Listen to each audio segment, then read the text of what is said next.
Hello and welcome to episode 31 of the Gender Nebulous podcast. I'm Victoria Hodges and my co-host is the lovely Freda Wallace. Hello, Freda.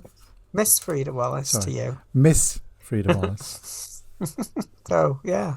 How are you? You right? We're all right, yeah. I think we've still kind of been thinking a lot about Brianna and the fallout of that. And it's been a horrible week. Some of our news items this week relate to that, obviously. Yeah. And, I think it was just amazing to see all the people come out and in support, because it's been going on all week, hasn't it? Yeah, the turnout in Manchester was amazing. And, there's been vigils up and down the country all week. Yeah. So I think if you add it all together, because I was trying to do a blog post where I listed all the vigils. I've not been able to list them all because things keep popping up that I didn't even know. Well, I've heard there was over 90 vigils across the country. There's probably more than that. So, if I can get a photograph and a little news article about each one, yeah. If from local news, I will miss some out, because there might have been just like local community groups that did something in a church or something, because I know people did that. I know there were like little chapels and stuff. They took a few candles for us. So you could say that's a vigil, even if it's only 2 or 3 people. Yeah, of course. So obviously I can't list them all, but I'll try and get a sense of it. Was definitely a UK wide kind of ripple effect, I think, and it definitely touched a lot of people that have been struggling with these issues for a while, and.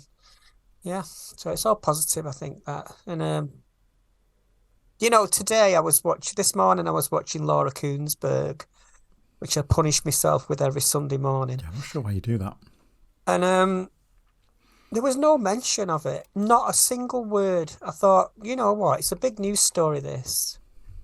Not just the actual... It is a big news story. It's, if there's 90 plus vigils... Yeah. A young person is murdered. It should be mentioned. There should be. I've noted that, like, the complete absence of a government statement. I've not heard anything from any politician on this. Why is that? Yeah, well, I'll tell you, it's not. It's such a horrific crime as well that I think it does deserve a comment from a party member, and also the only thing that was mentioned today on Laura Koonsberg was when they were referring to Nicola Sturgeon leaving, and they said it was all about she felt pressured because of the Isla Bryson case. Now, I think if you can mention that 4 weeks on, yeah, if you can refer to they're still talking about the gender recognition reform stuff. They're still talking about the trans rapist. Yeah. So why mention that now? There's been a lot of news this week about a lady in Lancashire who's gone missing, a dog walker. That's been all over the news. Yeah. But we don't even know what's happened in that case. I just want to say, though, when I said trans rapist, the reason I'm saying it like that is not because we think of it like that. It's because that's the way the news keeps repeating it. So I emphasised that then in the way that I did, because that's the way this kind of, BBC, the Daily Mail, whatever it is, right down in the Guardian even, they will use trans in front of... That's the way they frame it, yeah. But they wouldn't refer to Brianna as trans. They refer to... It took them ages to actually bring that into the conversation. Well, what they did was they misgendered and used the wrong name. As soon as they found out that they were trans, they then made the effort to change the name to whatever the previous name was, and do the misgendering. There was no need to do that. Yeah. You could just say the transgender if it's relevant. It should not go unnoted, that, because I'm gonna still follow the story, because obviously the point I'm making is that the previous name. Yeah, I know what you're saying. Is irrelevant. Of course it is. So why mention it? Because the press is, even in the case of the lady that went missing and they thought she'd gone in the river and stuff, the reporting of that is abhorrent. They're going on about her having the menopause. Did she decide, so she had the menopause, she threw herself in a river? It's like, what's the connection there? The problem with that is it's been all this kind of personal information that the police released, and the press have been all over. I mean, Yeah, there was no need to release the personal information. It's nothing to do with the case. It's a missing persons case. You don't need to start telling us personal details about what's going on in that person's life if it's not relevant to the case, and it's not. But it's such a common thread, this, because I've been listening to Mick Wright's podcast, and he talks about the way the press deal with these things, and he said they're so salacious. When there is a murder, when there is a horrific crime, they're not interested in any outcome, positive or otherwise. They just want it's like they think they're right. They're after the clicks. It's like writing a true crime story. They don't care if it's real or not, and they don't care if it's true or not. They'll just print whatever gets their synaptic kind of, they know what the reader's kind of dark fascination with. Because we do. I mean, I must admit, when I first heard about that lady that went missing, I was like, I want to know about this. But you want to know because you want to, because there is a mystery. Well, the whole purpose of getting it in the press is to maybe help find this person. It's not to... Yeah, exactly. We don't want to hear the salacious stories. We want to find them, make sure they're safe. I think the point I'm making is, like, sometimes none of us are exempt from having a sort of curiosity about things we should probably not be delving into because they're none of our business. But we do. But the problem I have is just the way the press is so sort of inhuman sometimes in the way that they report things. Because they've got to have a snappy headline, haven't they? But they need to. I think the press needs to remain factual and, don't give us your stupid opinions half the time, because that's what they do a lot of the time. They give opinion, and if it's a news story, it should be factual, based on what's happened and what the public needs to know.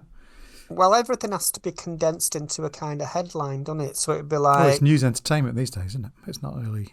So it's like, do you know when you get the strap line at the bottom of the ticker at the bottom of the news channels now, and it'll say breaking. When it said breaking, that meant something really big was up. Now it's breaking, cat stuck up tree, because they have to keep getting that. You know what I mean? Everything's breaking news. Breaking news. Somebody's been overcharged for some hobnobs in Tesco. Again. Actually, that would supermarkets are available, by the way. No, we're not advertising, no. Anyway, shall we get on with our review of the weekly news? Yeah, I think one of the first ones sort of relates to something I said about Nicola Sturgeon, doesn't it? So I did a good segue. You did a good segue. I kind of missed it all completely, but anyway. Here is our first story. It is about Nicola Sturgeon resigning as Scotland's First Minister, and she's leaving behind a proud legacy of LGBT allyship. So there's lots of rumours going around as to why Nicola's retiring, or I'm not sure if she's retiring or just quitting. But how old is Nicola? I don't know. I mean, she's been doing this politicianing stuff for quite a long time, hasn't she? I don't know how long she's been in SNP, but she was number 2 when the previous guy was in charge. Well, she's been the SNP lead for 8 years. Yeah, but she's been in the party, I think, for about 20, because she was like really young when she started. Well, she took the SNP from having like about 10 or 15 seats, and then it's 15. Really, On her exit, she's got a majority, and most people in Scotland cross-party do support her. And I think she's one of them rare politicians that when she leaves, people are a bit sad about it. Now, that very rarely happens with politicians. They usually go out in disgrace, don't they? They usually resign because they've done something bad or something's gone wrong. So that's my point, because she probably thinks, I've done really good here and I can see things going a bit bad. Leave on a high. That's what they say. Leave on a high. And I can see there are forces conspiring against me. And if I continue, I just think there are forces out of Westminster, the lobby groups, we all know where they come from, that are,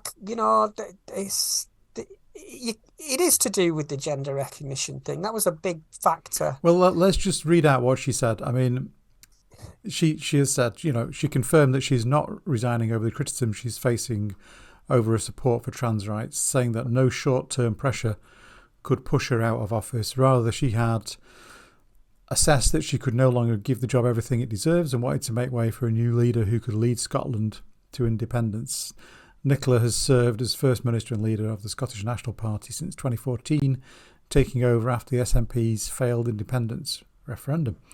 So, yeah, I mean, I don't think it was directly related to the gender reform. Well, I would say though, this when she says I wouldn't leave over a short term, this is the gender recognition thing has been a long-term thing that started. Well, it's only really come to major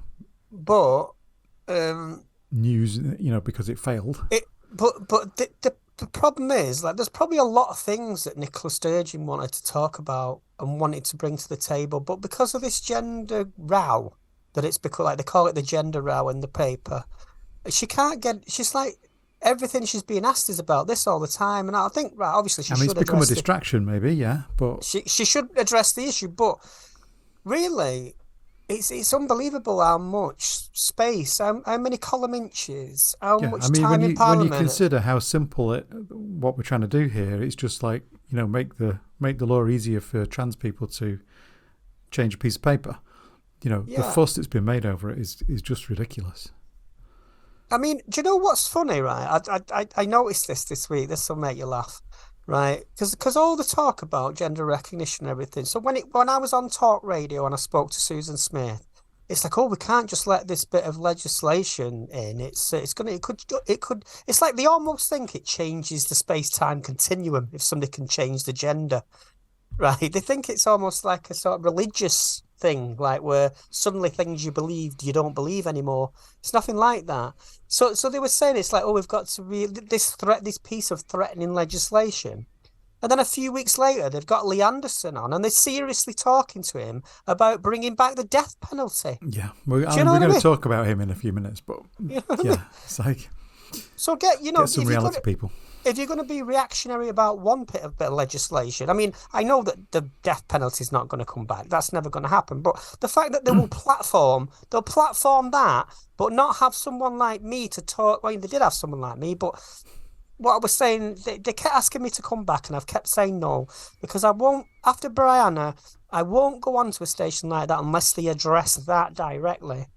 Don't ask me about the Tavistock. Don't ask me about the GRR.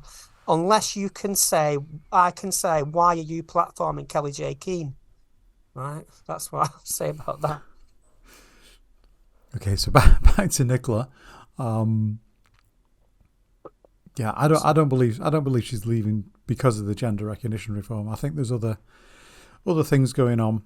Do you think, though, really? If you think about the independence thing, I mean, where can Nicola go next with that? It's recently. It was they went to the High Court, didn't they? And it was the second Indy Ref 2 was kind of turned down. They said no, they can't do that. So I mean, how does Nicola progress that issue now? I don't know. There was they were talking about using it as part of the next election campaign.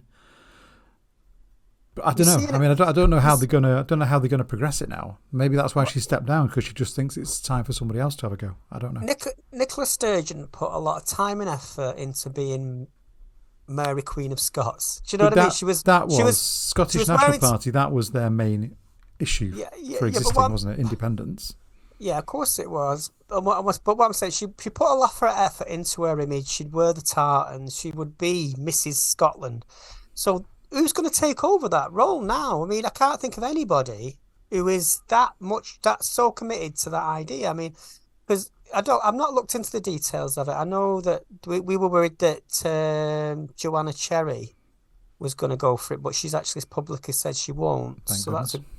But anything can change though, can't it? But you see, with Nicola, it's like if you cut Nicola in half, it's shortbread inside. That's how Scottish she is. You know what I mean?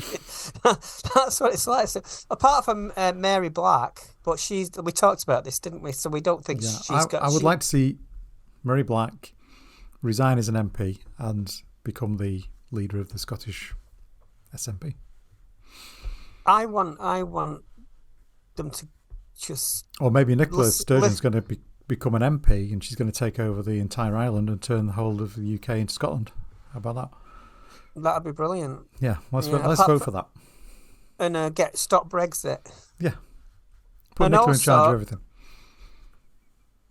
Yeah, well, with the old Scotland and independence thing, because the when was that? Put it this way. Put it this way. Would you rather live in a country that's run by the Conservatives under Rishi Sunak, or would you prefer to live in a country that's run by the Scottish National Party under Nicola? Oh, definitely. Well, we would. Yeah. So there you go. So why don't we vote for that then?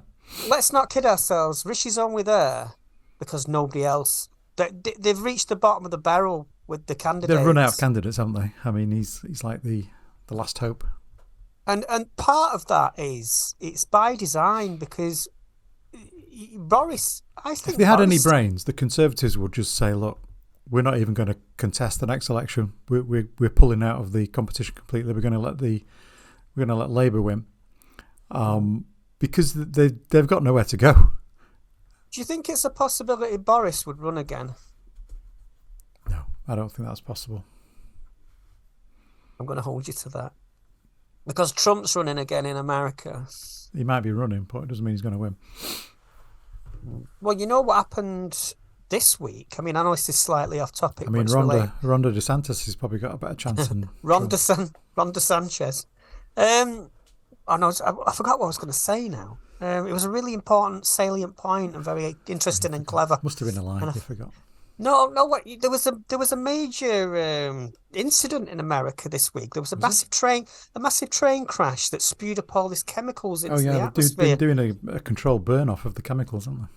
Yeah, but the problem with the controlled burn off is it's all gone into the bloody sky. Yeah, it's polluting the water and everything. Right. The reason I'm saying this is because the residents of I forgot what it's called, somewhere in Ohio. I think it's called Palestine, the place. Yeah, in Ohio. And Biden wasn't really doing anything, and Trump has stepped in and said he's going to visit the place. I mean, he can't do anything, can he? He's got no jurisdiction to send FEMA or anything like that. But Trump is using this for votes. Yeah. You know. Yeah. So I mean, that's the way Trump works, isn't it? I mean, he just. Yeah. Anyway, let's not talk about him. Our next story is. Well, we touched on it previously, but here we go. It's Have I missed one out there? We've got Dr. Michael Braid. Oh no! Sorry, wait a minute. I went too far. It was the Tories will fight an election on trans debate with culture wars. Deputy Chair Lee Anderson claims. Oh gosh, yeah. So,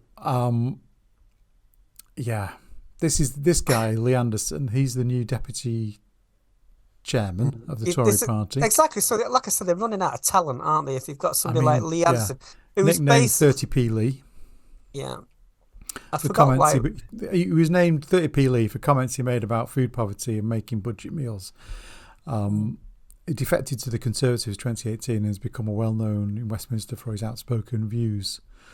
He's become a professional arsehole. That's what he's become. He used to be a former Labour councillor nicknamed 30p Lee. Yeah. But he's always on GB News, isn't he? And this is part of it. It's like politics of a kind of performance politics, because it's all about this guy. He's like the common man. He represents the man on the street. He's like relatable, because I can imagine somebody like Rishi Sunak has got absolutely no idea what's going. He probably doesn't even know how much a loaf of bread costs. So look at somebody like Lee Anderson and think, oh, maybe we need him because he relates to people that voted for Brexit. But he doesn't represent anything good, does he? You know, you could say, yeah, let's all go with what is popular. Let's all go with what is populist. Yeah, well, I mean, what he said was, speaking with the New Culture Forum, prior to his promotion, the Ashfield MP said the party relied on Brexit, Jeremy Corbyn, to win votes in 2019, but does not hold those cards for the next general election. So that, they're trying to use trans debate and culture wars. Well, that's why we're always at the top of the news agenda. It's nothing to do with obviously the whole idea is to scare the public into thinking there's some kind of threat. Exactly. And then they can react to that. So we're being used just like Brexit was used. We're not trans rights are being used in the because same. the same people, the New Culture Forum, the Heritage Foundation, Christian Concern, they come out of the same office that made Brexit happen. and Dominic Cummings was part of that, and Michael Gove was part of that. And what they've discovered is they want to control the media. They want to control the online debate, and the way you do that is by, that the whole idea of that culture war thing. So everybody is in opposition to something, and you've got to take a side. You've got to be binary in your opinion. So that's why, the Brexit vote was the test of that, because it was like saying you're either in or out. You can't get any more simple than that, can you? Well, let me just read a bit more of this article. It's like, I'm sure there are people in Westminster that wish every vote was a referendum, because they know they could manipulate the public into vote. That's exactly what they do. Because if everything that was decided, like if somebody went to say, like, what we're going to do about trans people, should they have a gender recognition certificate? Anyone coming in the country can vote, right? So we know if that happened every day for the whole time leading up to that vote, all the newspapers would be printing stories about how horrible trans people are. Yeah, now, this is what they did with Brexit. They made Brexit, almost inevitable because of the hate, the campaign they had against Europe leading up to it. Yeah, exactly. But this has got nothing to do with trans people. It's not like they have any real invested interest in us not having it. They don't care about us. They're just using us as an issue. Yeah, and they don't care if we have the GRC or not. They don't care at all. So it's like it's an issue that they're using. Imagine if there was a referendum to sort of ban fox hunting completely. It could be anything, really, couldn't it? It doesn't have to be trans people. It doesn't have to be anything. They could just come up with a topic, make everybody hate the idea of that topic, and then use that as a way to win votes. It's kind of irrelevant what the topic is. That's what I'm trying to say. So okay, I said it for you. so if you had a vote to say about all you'd see in the paper were pictures of angry foxes. Yeah, exactly. Which is what they did. Yeah. So this is what they did, right? So if you can look at any issue, pick one: immigrants, foxes, trans people, public transport, and if there's a lobby group willing to pay for articles and pay off journalists to write, copywriters to write what they want the public to see, you will see it. Right. Let me finish reading the article. It says, in order to cling to power at the next election, which is expected to take place in 2024, the MP who won his Nottingham seat with a majority of 5,733 in 2019 believes the party will probably rely on a mix of culture wars and trans debate. So there you go. So that's coming from the person who is the deputy chairman of the Tory party. So they're not hiding the fact. They're actually saying that's what they're going to do. I would quite happily go on to if GB News sent me an email and said, Freda, can you come on and talk about this issue? Yeah, I would, right? But I'm not going to go on and talk about the issue. I'm going to go on and say, why are you talking about this now? And that is always my attitude. I'm not defending trans people. I'm not, because I'm not in any sort of privileged position to do that. But what I can see is the reason that story exists now, who it's by, and who it benefits. And if you look at it like that, if you're in an interview situation with somebody, you can destroy them because you don't have a dog in that fight. The point you're trying to make is that you're wasting your time by being there. And that's it. But don't let that get out too much because they'll stop ringing me. Next story. There's the one I flicked too far forward, so here we go. We're back to this one. I'm sorry I've been interrupting you a lot today. You always do it, so it's okay. I'm used to it. I'm immune. Canada asked to consider giving asylum to trans people fleeing countries with transphobic laws. So that's a picture of Justin Trudeau, the Canadian Prime Minister. Tens of thousands of citizens have asked the government of Canada to turn the country into a safe haven for trans asylum seekers. At the time of writing, about 30,000 people have signed a petition calling for the new asylum rules for trans people. We, the undersigned residents of Canada, call upon the House of Commons to extend to transgender and non-binary people the right to claim asylum in Canada by reason of eliminationist laws and in their home countries, the petition states. Yeah, this includes what the petition deems so-called Western democracies, which have historically presumed to be safe. The petition specifically calls out the UK, where Prime Minister Rishi Sunak is reportedly considering removing protections for trans people from the Equality Act. So, I think this is really good, because I mean, Canada's a really welcoming country anyway. They probably already have laws which, allow people to do this. It made me think, if things got so bad in the UK where there was no trans healthcare and people were suffering with that, would they welcome? Like, if we could make a case for asylum. That's what they're saying. They're saying open up asylum, open up being transgender as a reason for asylum. Yeah. But imagine if there was this is an hypothetical. But imagine if there was like a land, like a sort of promised land for trans people, where all the healthcare was available. Yeah, it's called Canada. No, but would you go there? I mean, because I don't know. I mean, sometimes you've got to fight the fight where you are, haven't you? Because it depends how bad it gets. If that's your only option, you would go. No, but I think you've got to think about. There's always going to be more trans people being born right now, right, in the wrong country. They'll be born in Afghanistan. They'll be born in Germany. I'm not saying any country's better than another here. I'm just saying that people are born trans no matter where they are in the world. So we shouldn't necessarily be thinking, oh yeah, everybody should move this way because they're better. We should be trying to make the world. I mean, I know I sound a bit like hands across the world, I know it's a hypothetical, but what I'm saying is, if we all think, oh, right, we'll point at countries that are doing things good, rather than going there, point at that country and then say to our government, well, if they can do it, why the fuck can't you? Do you know what I mean? That's all I'd say to that. But, I mean, and I was thinking, like, imagine if, like, you've got the Isle of Man.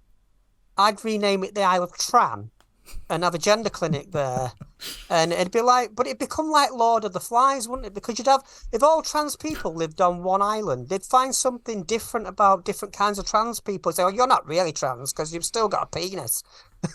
And there'd be this strata of transness that they'll sort themselves into. I wonder if you get free motorbikes on the Isle of Man. Because that's human nature, in it, to find the thing that is. We do that. We're messed up. You know what I mean? Well, anyway, as I'm half Canadian, I could. I could. Which half of you is Canadian? The Canadian half. So I could sponsor a few thousand trans people to move there. What's that symbol of Canada? The leaf. What is it? It's a maple leaf. Maple leaf. That's it. Where's your maple leaf? That's it. Don't make me get my maple leaf out. Do you bleed maple syrup? Yeah, I have my blood is maple syrup. That's why it's red. I mean, it's a lovely place, Canada. It's cold in winter. I mean, it's massive. It's massive. It's humongous. I'll tell you something. But it's very, very, very cold in winter. Do you know that Railways show with Marco Portillo? Yeah. Where he unlearns being a Tory on a train. Well, I can't remember what it's called, but I know the one you mean, yeah. He went to Canada, and honestly, the scenery. It's an amazing place. It looked like something from Lord of the Rings. You know what I mean? Like, I know that's New Zealand, isn't it? But have I gone off track? You've gone off track, yes. I'm on my train with Michael Portillo. But it's good to see, Canada considering such a thing. Yeah. Just shows you the state of what's going on in this country, doesn't it? That Canada's having to even think about opening themselves up as a place for trans people to seek asylum. What are we? Where are we going in this country? I do not know. Well, let's hope that things don't get that bad. Yeah. All right, so next one. In PinkNews, UK government urged to give Brianna Ghey posthumous gender recognition. Now, I think this would be amazing if it happened. Yeah. But we know that the chances of it are quite slim, don't we? The fact that the petition exists is a good thing. And I've signed it. I don't have much hope of it getting anywhere, but if it gets up to 10,000 people, at least they have to talk about it. They have to give a response. If it gets up to 100,000, I think they have to discuss it in Parliament. So I'm in favour of them doing this, but I just don't see the Tories doing this. It's just not something that they would do. They wouldn't. I mean, they're not going to be nice to someone who's trans, number one, and they're not going to do it. In this particular case, I don't think. It would be really simple to do it. Yeah, but the politician that would bring that to Parliament, to question, would be sticking their neck out, wouldn't they, in the current climate? So that would be brave of them to do. But the thing is, it's good that the petition exists, and it's good that people are trying to do that, because it brings the debate about how ridiculous this gender marker is on a birth certificate or death certificate. Yeah. Like, what does it really matter? Why does it have to say male or female? I know people know what sex a baby is based on observed reality or whatever you want to call it, but why? So why does it need to say it on a piece of paper? Because I've argued this before, and people have looked at me like I'm insane, but you should, when you get to 16 or whatever, you should be able to decide that. And for most people, they're not even going to think about it. But for the people that does matter to, that's a big deal. So the legalities and these archaic laws of how we label people in this binary, I just think, that's going to change over time. I think, I don't know. There's this idea that there is some people do believe that, the more we progress. You have to ask the question: why do we track people's sex, gender? Why are we interested in that fact? I can see the point from a medical point of view. Yeah, from a medical point of view, based on need, maybe there's a fact. But if you've got equality between people, why do you need to? Why do you need to know what the sex is? Yeah, it's like is there any other thing that we track, and what's the reason we track it? Yeah, I mean, we don't track other things on the birth certificate, do we? I think it's. The only really important thing on a birth certificate is who are your parents and what was your date of birth. I mean, the rest of it. Do you need any of that information? What's it for? I think it's just a case of registering somebody for tax purposes when they get old enough. That's it. They're on a government. The same way, aren't we? They're on a government database. But it does raise a question as to, why can't you have, an X marker on these things? It's not disclosed. Because some countries allow you to have an X marker on your passport or your birth certificate. I think Canada is one of those countries that now allows you to change your birth certificate to an X, as well as all your other government ID. So yeah, I mean, I believe that you should be able to do that. I think there was a story in the press not long ago. I think I remember hearing about it through This Morning. Philip Schofield and Holly Willoughby. There was a couple, and they were on there talking about how they won't call their child male or female until the reason it was there for kind of sensational. These stories are kind of look at these crazy parents, kind of thing. But actually, they made a good point because they said because they were talking about what it is that makes somebody male or female, and is it environmental, is it genetic, and all that. And so if they brought a child up and you just didn't call it any, would that change? Would that make them any different? Does it change anything? And I don't think it does. I think it's innate to you how you express yourself. It might change over your lifetime. I know my sister tells me she was quite boyish when she was a girl, and now she's very feminine. I'm just curious as to what are the practical reasons for putting male or female on a birth certificate. What is the practical stuff behind that? What does it feed? What does it feed into? Stats? Vicky, it's obvious. It's because they need to decide what colour clothing to buy you, and they need to know what wallpaper to put in your bedroom, and they need to know if they're going to buy you dolls or action men. I mean, the only thing that would make sense is medical provision. I mean, that's the only thing that would make sense. Other than that, there's not really a reason. Anyway. Yeah, I hope this petition is successful. I don't think it will be. I remember when I was young, like my dad used to bring me things, and he used to bring me like airplanes and put them on my table, and like typical boy things. And I was always interested, and I don't know why. I don't think it's got anything to do with being trans necessarily, but I was just interested in everything my sister had. So I think he tried to overcompensate with it a bit and tried to bring me more boy type things to try and stop me.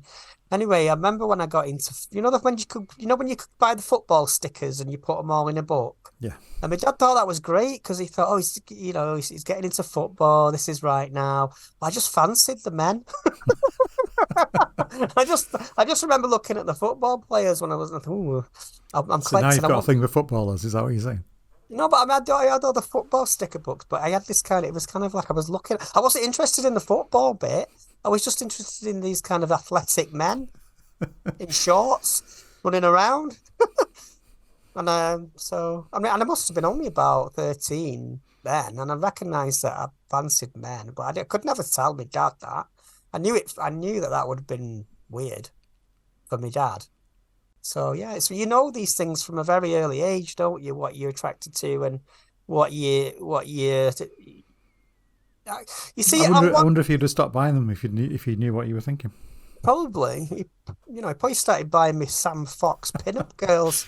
Oh God!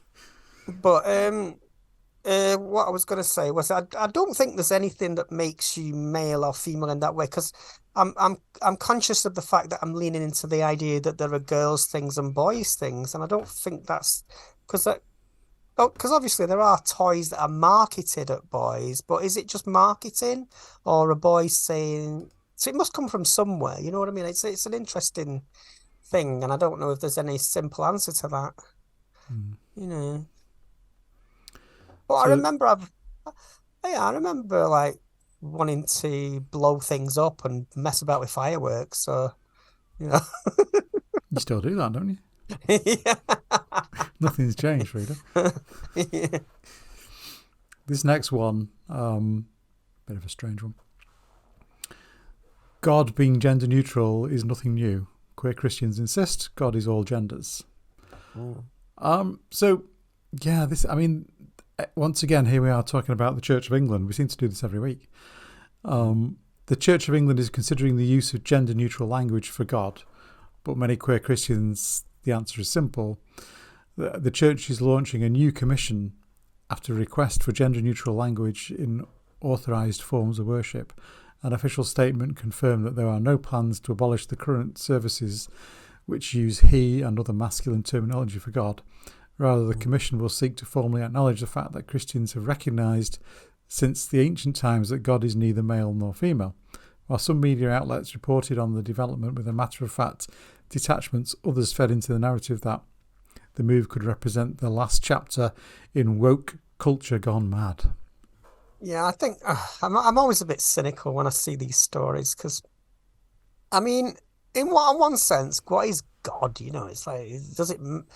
I know God is always the Christian gods. And depending on your religion, there are female gods. There's lots of gods. The pantheon of God. The Abrahamic religions all refer to male. But this is why I prefer the prophets, the Greeks and the archaic period because they did have a god for everything. If you go back further, you've got there are female gods and male gods. The paganism. Yeah. But I mean, if you look at Islam and things like that, there was no depiction of God. There's no depiction of Allah. There's no depiction. They're just names. And people say he, I think, because we live in patriarchal societies. But in the Quran, the way it's worded, it's not like he's not depicted as a being like a physical man, and it's part of Islam not to depict. Well, it's also part of Christianity, but the artists realize you can convert people by having amazing paintings of prophets and gods. So they've been breaking that rule for a long time. But it does say thou must not create graven images, that rule is in Islam, but they've stuck to it. That's why you see all those patterns in Islamic art, because the pattern represents God, and that's the root of abstract art. Because if you don't have a formal way of depicting something, you will find an abstract way of doing it. So it's a workaround. If you were to suggest to your mum that God is not male, what would the reaction be? She'd say, well, I've got a picture of him in my bedroom. He looks like a man to me.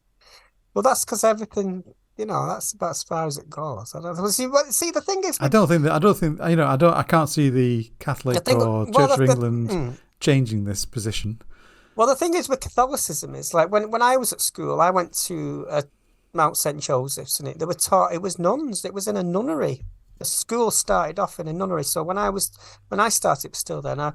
And the nuns would teach you that there's God, who's the Son, the Father, and the Holy Ghost. And I always thought, the Holy Ghost, that doesn't have a gender. I'm the Holy. I relate to the Holy Ghost. So I remember saying to her, no, because I used to I don't know. I never said I was trans because I didn't have the words to describe that. But I said I feel like I don't fit in. I feel like and I remember the nuns describing the Trinity to me. She said, the Trinity. I can't do the Irish accent. Just think Mrs. Doyle from Father Ted. But that accent anyway. She said that the Trinity is like you've got yourself, you've got your shadow, and you've got your reflection. And I thought, that makes sense because that is one thing, but it's three things. Do you know what I mean? Because but that is the God. It's a triangle of things. So in the Catholic faith, that is, so God is not a man.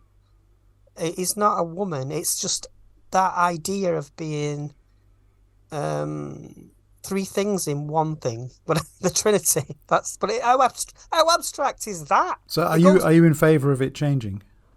I'm in favour of anything changing. But what I'm saying is the whole thing is abstract anyway. When you start saying, is it male or female, that's not even touching the surface of how bananas the whole religion is.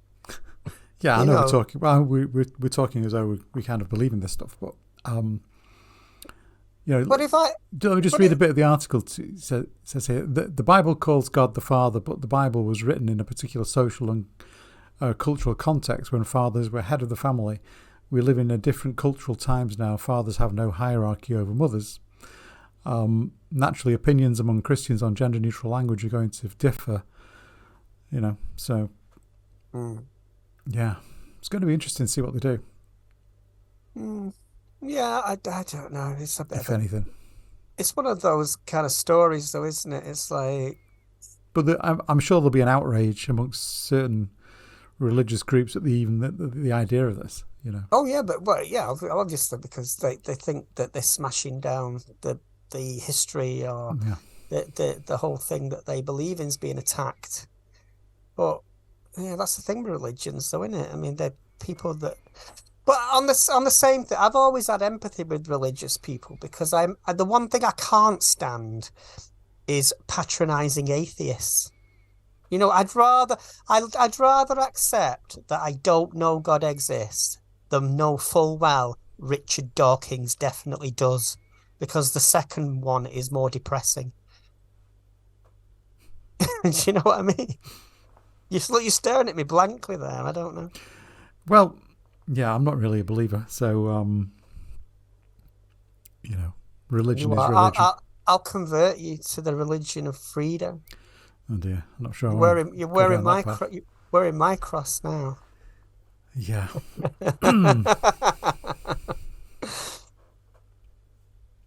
Yeah. Let's get off the subject of religion. Off the subject of God. We talk about Sam Smith. We can. He's my Jesus. Talking of God.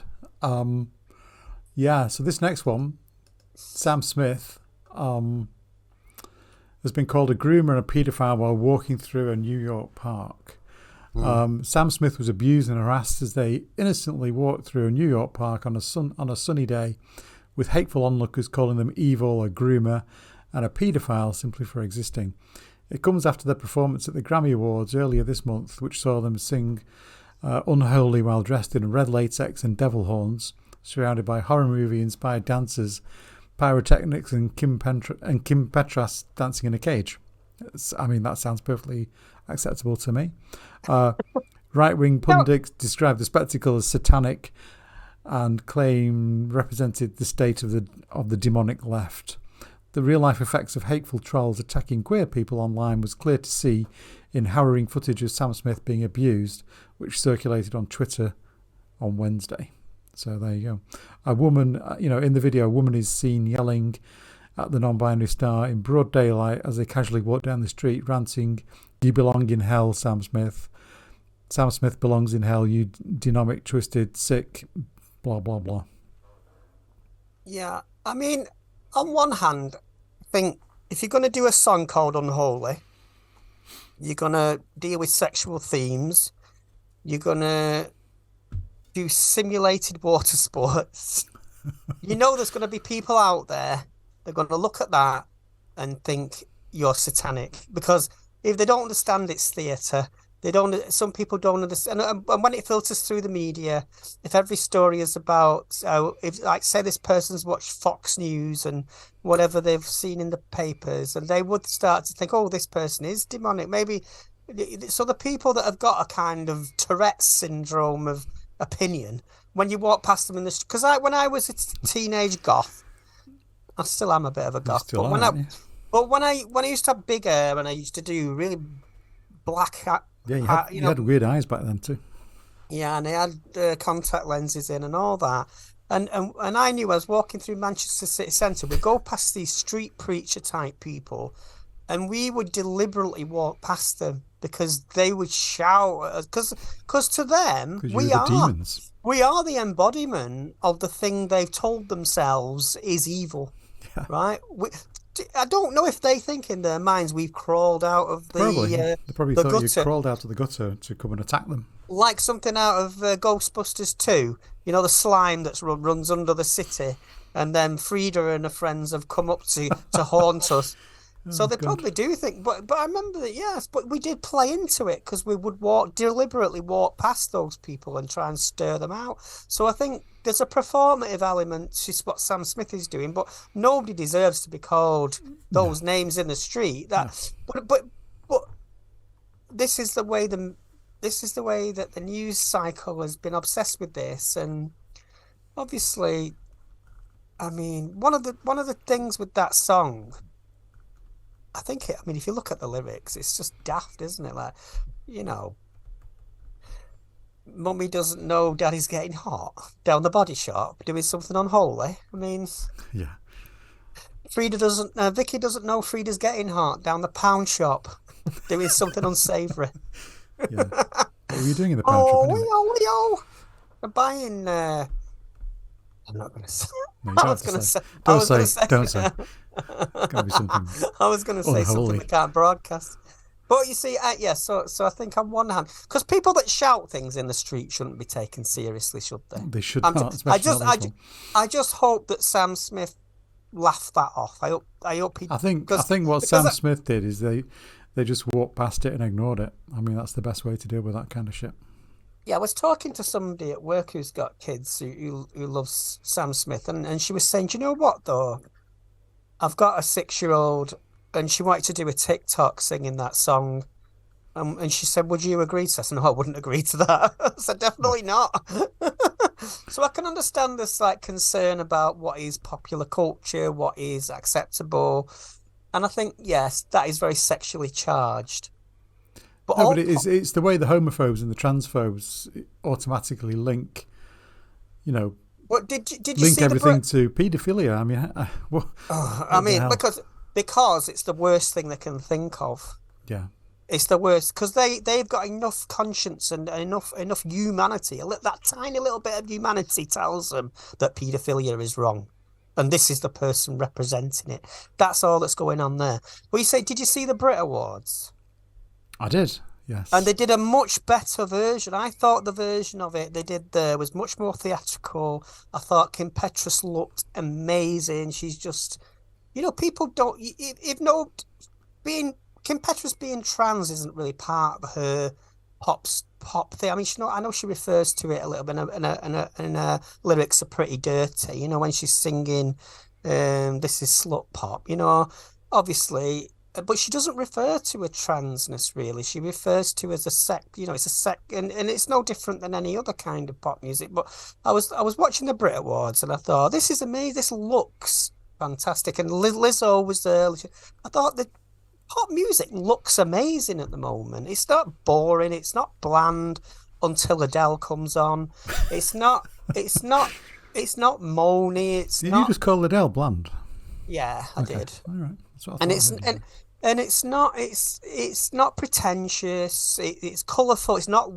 Let's just forget about Wet Leg. Like Wet Leg. Should we just put them over there somewhere to pretend they don't exist? Because I don't want to look at that. Because to me that is just cynical, boring, and I don't even know why it's being applauded. We should not be applauding mediocrity when there's people like Lizzo that need all the energy. You know what I mean? I've said it now about Wet Leg. I mean, I'm just reading part of the article here. It says right-wing politicians and commentators from Ted Cruz to Piers Morgan to Morrissey got heated over the performance. However, the pair brushed it off gracefully, with Petra's simply tweeting, "Oh my God, I'm a tranny with a granny." Grammy. A Grammy. Not a granny. Granny. Did I say granny? But I like the way she's owning that word. Yeah. Yeah, but some people see. I've done that. I've said I've made tweets and no, but it's like we should own that word, because it's used against us in a hateful way. So we should reclaim it. I would only ever use that word in the way that Kim Petras has used it. Yeah, well, she's used it in a good way there. In the sense that I would only ever talk about myself. About yourself, yes. I would never refer. You wouldn't refer to somebody else. I have. But you can refer to yourself in that way if you wish. Because I come from a bit of a kind of drag queeny, kind of bitchy humour. I have made the mistake of joking with people, "Oh, you mad tranny," and I obviously, if you're communicating online, that doesn't come across well. No, but it's the intent behind the use of the word that's the important. Yeah, but I should never ever assume that somebody's going to get that. No, but the intent is more important than the word itself, isn't it? I mean, it's just. I don't know. Word. I mean, if you've been bullied, and people may have been bullied with that word, but the bullying is the intent, isn't it? It's not the word itself as such. But this is what we mean about triggering, because you can be triggered by that. But I like the way she kind of re-owned it there. Yeah, it's good. It's great, and also.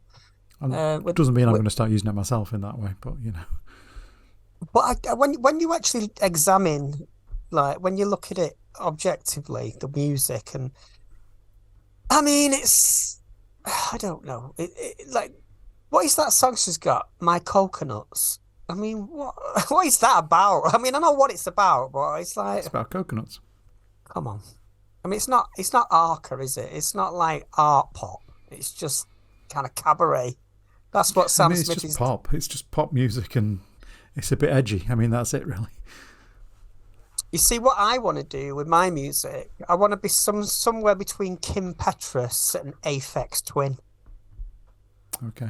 So Kim Twin. I don't know, just because I love that kind of extreme music that is a bit jarring, but I like that visual thing of the sexual thing. Stay tuned. You heard it first. Yeah. Here on Gender Nebulous. So what was it? Oh, there was something else. Sorry, I keep doing this, but yeah. So I think it's all good. I think pop music is brilliant at the moment because it looks. When I put my iPad on and I go to music videos, I know I'm going to have a good time, unless it's Adele. Unless it's Adele. Okay. Apologies to Adele. Or Wet Leg. Okay. You know Adele personally. Next story. We're going to get an angry email from Adele, aren't you? You see, I've had an email from Adele. I'll forward she's it to like you. She's like the J.K. Rowling of pop. She just emails people she wants to sue. Nothing wrong with Adele. I like Adele. Leave her alone. Anyway, last story. Printing firm refuses to make anti-trans activist Posie Parker's vile adult human female merchandise. That's good, isn't it? That is good. This is like a good news story at the end here. The printing company responsible for Posie Parker's anti-trans adult human female merchandise has said it would never have worked with her if they'd known the full extent of her work.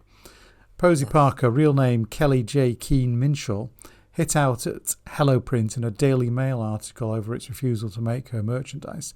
The company has been making adult human female stickers and other items for Parker for 5 years, including a T-shirt calling Nicola Sturgeon a destroyer of women's rights, which was famously modelled by J.K. Rowling. The company claims it was not fully aware of her beliefs during that time and says it needs better processes to avoid similar situations in the future. CEO of HelloPrint, Hans Scheffer, told PinkNews that the decision to refuse Parker's orders was deliberate, commenting that the company has no room for people who evangelise hate. So that's good. I mean, that's a good statement as well, because it is a good statement. It says evangelise hate, which is what she does on YouTube. That's what she does, yeah. And see, the problem with it is, like I see, if you were a printer and you got this slogan, adult human female, there's nothing wrong with that as a slogan. It doesn't really mean anything. That's why they use things like that. If her slogan was trans people are horrible, trans people are sexual predators, then the printer might look at that and go, oh God, is this what is this? They'd question it. But because this is what I mean, like these groups like LGBT Alliance, they should be honest and call themselves the anti-T and Q Alliance. Like Sex Matters should call themselves Trans People Don't Matter. If they were honest about the message, but they know they can't be, so they use these kind of, what seem like acceptable slogans, because they know if they were honest, then people would recognize the actual message. Because it's all about branding, it's all about marketing. And that's why I think it's a kind of psychological drip feed. It's like a lot of people, when I try and explain what LGBT Alliance is, if you just said the name LGBT Alliance, or if you tried to explain what Posie Parker does and you said, yeah, she's standing for women, they probably think that's a positive thing, because standing for women is a positive thing. Yeah, it is, but not in the way that she does it. But she's not even doing any of that. She's selling T-shirts and umbrellas and pens and whatever else she can do, because she's got a brand going on and she's got a little following, and in a way she's not a political person, she's a businesswoman, and she, something about her, she gets off on the ego trip maybe, and that is permissible because people don't recognize the damage. But we recognize it, obviously. And you said the thing about J.K. Rowling there having the Nicola Sturgeon destroyer of women's rights. Yeah. In the same design, that links J.K. Rowling directly to Posie Parker. It does. Because I don't know how many names has this woman got. Kelly Jean Minsell, Posie Parker the third. No idea. Who cares? Clues Lamangle. I don't know. So but anyway, whatever she's called, this the CEO of the business, Scheffer, went on to say at HelloPrint, there's no room for people who evangelize hate, not from the heart of our company beliefs, but also not from the position of many of our diverse team members, sometimes also part of a minority. He added that this has led to the decision to refuse printing orders for this customer. Well, I think what's happened, because a lot of printers, they wouldn't do this, right? I think somebody's trans who works there, or somebody who knows somebody who's trans, or somebody that knows, because a lot of these printing places are not very big operations. Like when I had those J.K. Rowling Blocked You t-shirts made, I went to the printers, because it's in Farnworth, and it's just a warehouse with a few printing machines and computers. And if there's not a big organisation, there might not be somebody there to say, hang on a minute. I have no idea how big this company is. But you can imagine they've got quite a few printing presses, so they've probably got somebody, luckily, to monitor who's been able to spot this. Now, imagine if it was another issue. He does go on to say that 10% of his employees are part of the LGBTQ community. So, yeah. So imagine if you had a situation where you wanted to, or anybody wanted to print a T-shirt that said, standing for white people, standing for... you've got to draw the line somewhere, haven't you?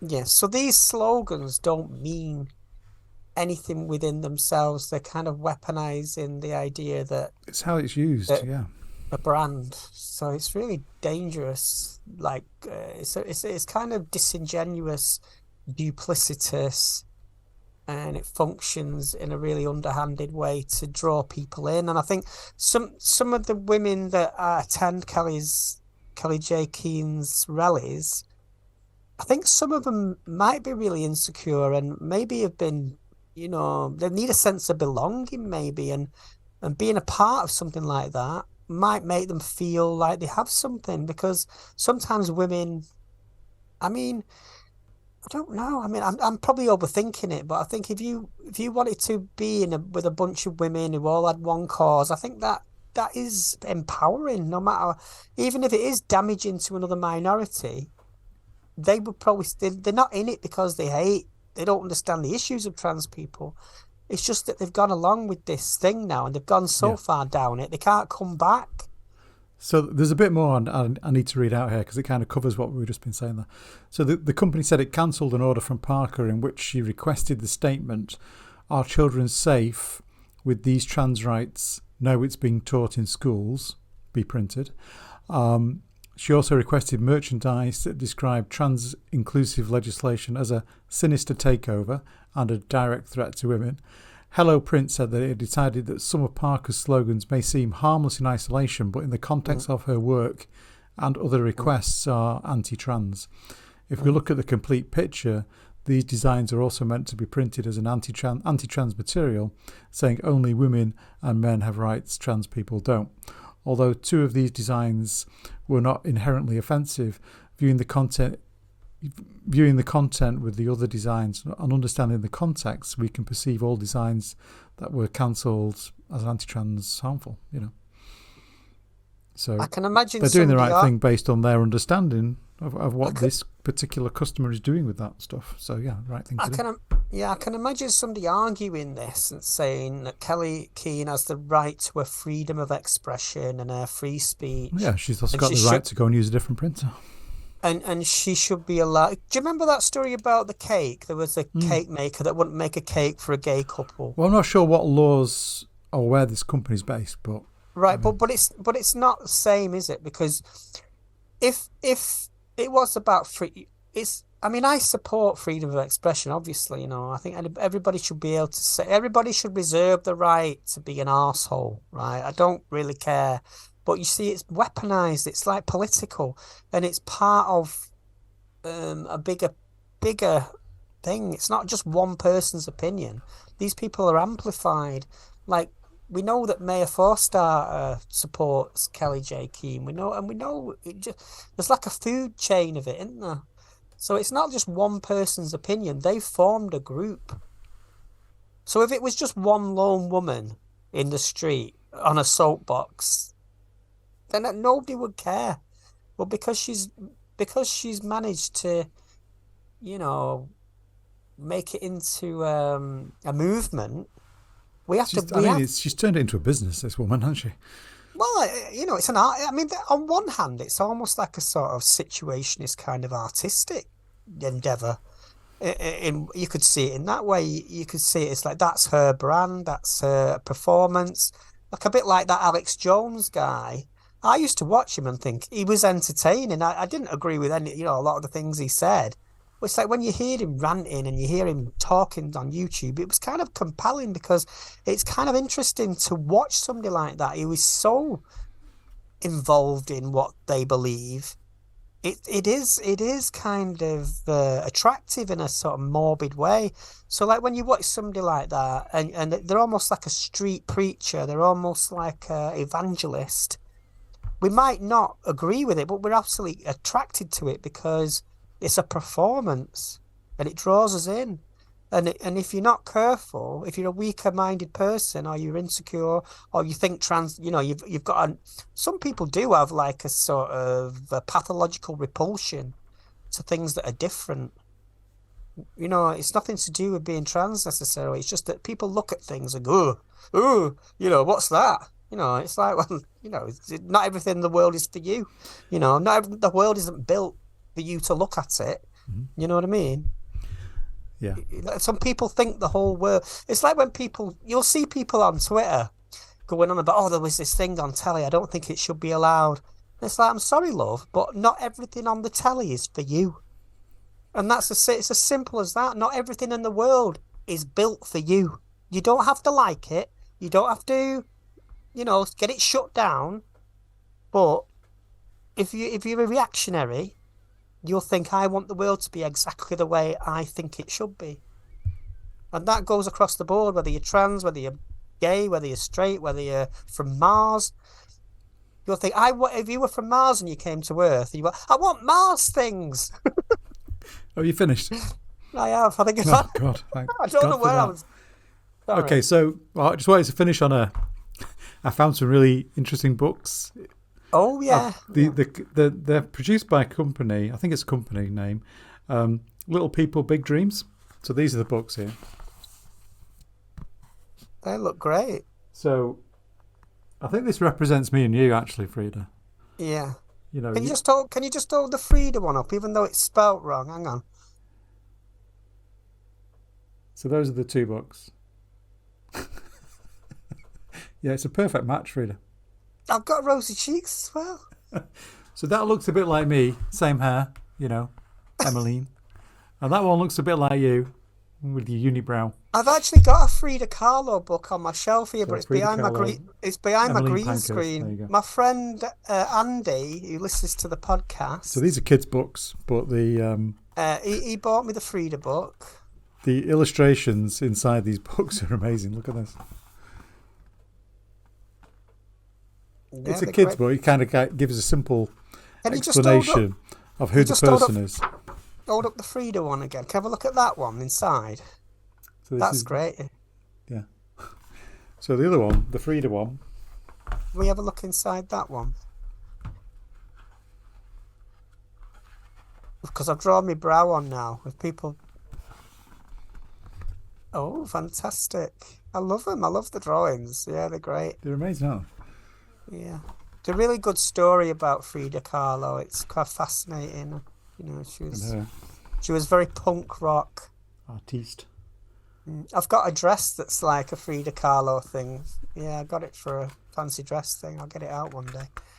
So yeah, I was interested in the Emmeline Pankhurst one because, if you look at that, there are people that see those suffragette colours now and they associate them with the women won't wish kind of, anti-trans people. And I think that's really sad that they kind of co-opted that. So I think we should take that back. I think we should reclaim the colours.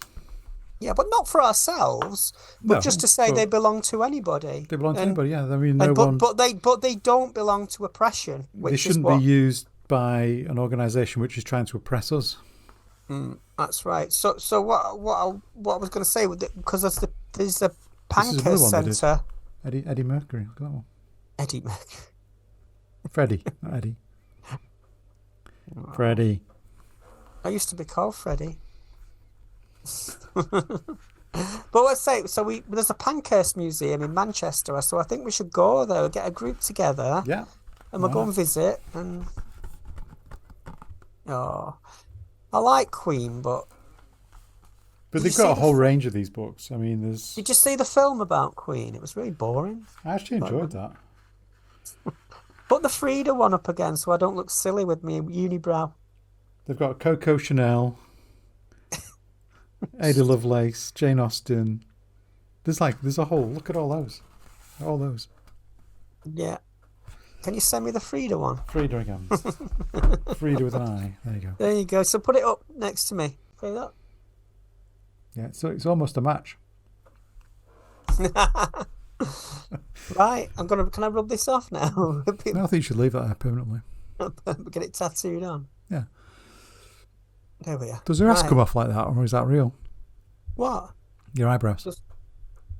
My eyebrows are tattooed on. You see, I've had a brow lift, and I've had them tattooed on. I'm not giving me beauty secrets away. Bloody hell. So I think we've covered a lot there today. It's really good. That was really good. That was an amazing podcast. And if people don't, if thousands of people don't watch that, then that'd be tragic. So please share. If you enjoy our podcast, please share it and tell your friends. We're going to start a cult. We're going to change the name of Jesus to Jesus. Jesus. Jesus. The female Jesus. Okay. And you know what I think about Jesus? I actually think he was the first non-binary person. Yeah. Okay. Thanks for that nugget of information right at the end there, Freda. I've gone out of focus. Why? It's because you... Yeah. Oh, can I try something? Go on. I recorded something. You know we do the song at the end? Yeah. Can you hear this? Wait. It's probably not going to come through with these... Oh, yeah. Oh, it didn't work. Wait. Don't forget to subscribe. Did it work? It worked, yeah. I'm going to do it again. Don't forget to subscribe. It needs some music to go with it. I think we need a proper tune, you know. Yeah. Anyway, yeah, don't forget to subscribe. Please like, please subscribe. Please come back again and listen to our nonsense. My nonsense. Well, yeah. Freda's nonsense and my intelligence. How about that? I think I'm quite insightful, actually. Well. Bye. Bye for now.